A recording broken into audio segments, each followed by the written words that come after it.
कवर्धा में सड़क दुर्घटना से हो रही लगातार गायों की हत्या एवं गौठान में हो रहे बंदरबाट से त्रस्त किसान लगातार प्रदर्शन कर रहे हैं। किसान मोर्चा के कुंडा ब्लॉक अध्यक्ष अश्वनी यदु ने कहा कि सरकार की सबसे बड़ी महत्वपूर्ण योजना गौठान योजना के रहते हुए भी समस्त गाय सड़क किनारे भूखे मर रहे हैं।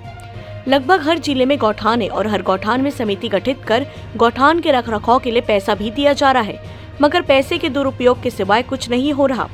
समस्त गाय ग्रामीण इलाके में फसल को नष्ट कर रहे हैं और किसान मजबूर होकर देख रहा है, क्योंकि ना तो गौठान में व्यवस्था है ना ही गौशाला में।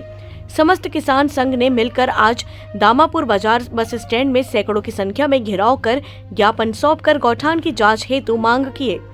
किसानों ने ज्ञापन के माध्यम से कहा कि किसानों एवं गौ माता की हालत को देखते हुए उचित व्यवस्था करवाना अति आवश्यक है।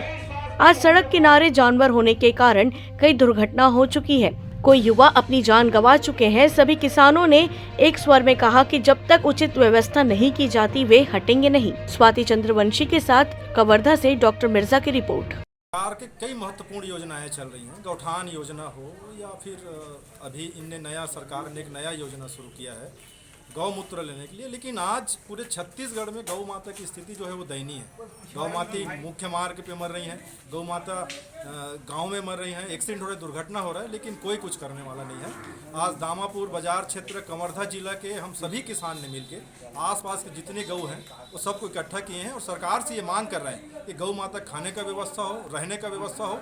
और हमने ज्ञापन के माध्यम से ये मांग की है कि गौठान समिति में जो पैसा आ रहा है उसकी भी जाँच हो, क्योंकि वहाँ न तो पैरा है न गाय का रहने का व्यवस्था है। इसके लिए भी हमने आज ज्ञापन सौंपा है।